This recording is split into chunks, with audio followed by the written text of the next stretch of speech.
Mon cinquième chantier est le chantier de la politique étrangère et de la diaspora. Notre politique étrangère sera axée sur la défense permanente des intérêts du Cameroun.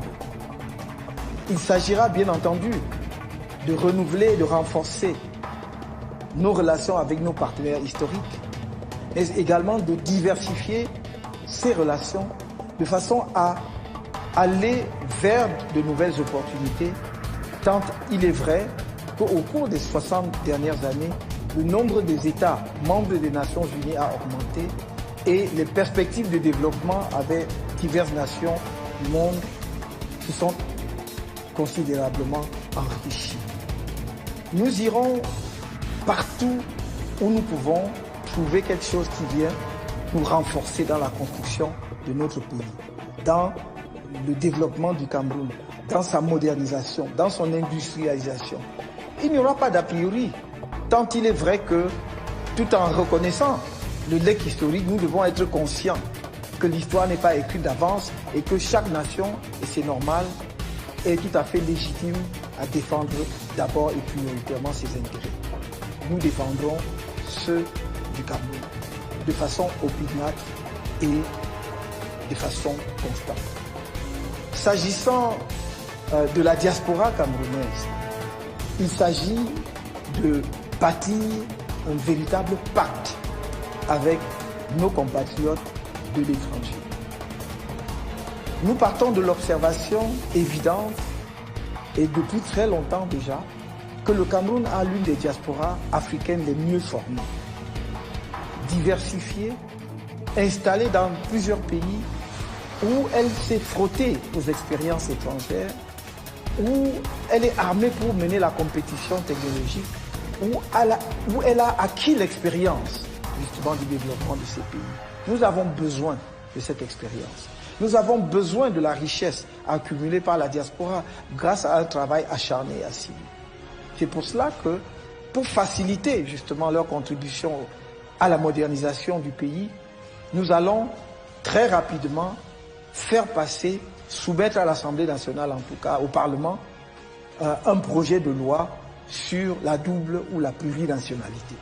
De façon à ce qu'un Camerounais qui a acquis une nationalité à l'étranger, sans doute pour des besoins d'une meilleure insertion dans son pays de résidence, qui lui d'ailleurs facilite l'accès à des savoirs qui ne seraient autrement pas mis à sa disposition, que ces Camerounais-là puissent revenir dans leur pays et faire un partage d'expérience, contribuer au développement du pays. Des exemples sont nombreux où on a vu le rôle de la diaspora être déterminante.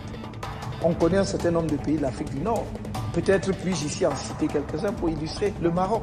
On sait le rôle de la diaspora marocaine dans l'essor de ce pays au cours des 10 dernières années. Qu'il s'agisse des universitaires, des hommes d'affaires ou même parfois des hommes politiques. Mais on voit aussi des pays, par exemple, comme l'Éthiopie, où lorsque des opérations de grande envergure, comme le financement du grand barrage de la Renaissance a été lancé, c'est la diaspora éthiopienne, pas qu'elle, le peuple éthiopien en entier, mais avec une contribution significative de la diaspora éthiopienne. C'est sur ces bases que nous voulons construire ce partenariat-là, j'allais dire presque ce pacte, cette alliance avec la diaspora camerounaise. Qu'ils se considèrent partout où ils sont, et quelle que soit par ailleurs la nationalité qu'ils ont acquise comme Camerounais. Camerounais dont le pays a besoin.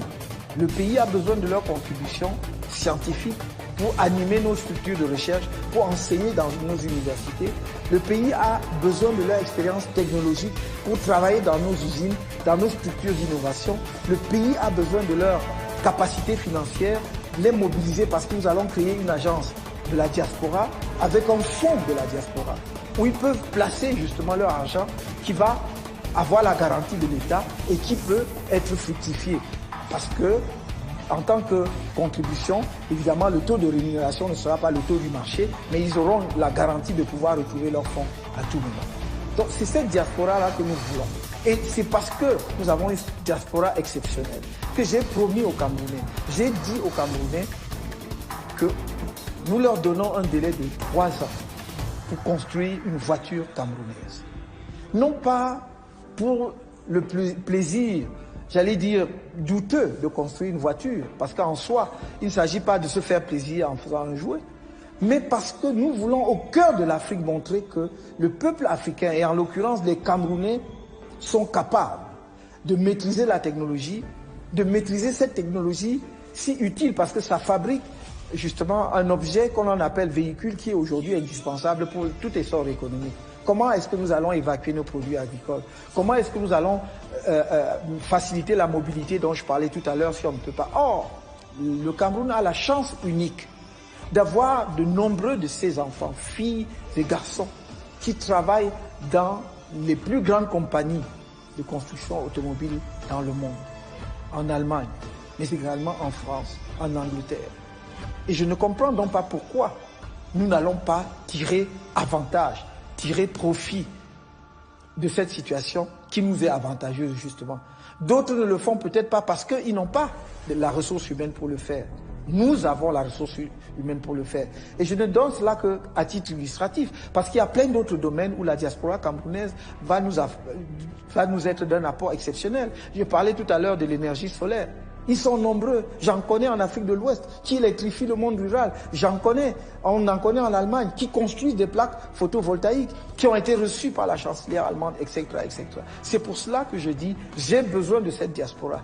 Qu'elle sache que je compte sur elle, elle peut compter sur moi. Et je pense que si elle peut désormais comprendre qu'il n'y a pas au pouvoir au Cameroun un gouvernement ou un dirigeant qui leur est hostile ou qui est soupçonneux, suspicieux par rapport à la diaspora, que l'on considère généralement comme étant des opposants, qu'elle sache que j'attends que demain, elle vienne être un des acteurs majeurs de la modernisation de notre pays.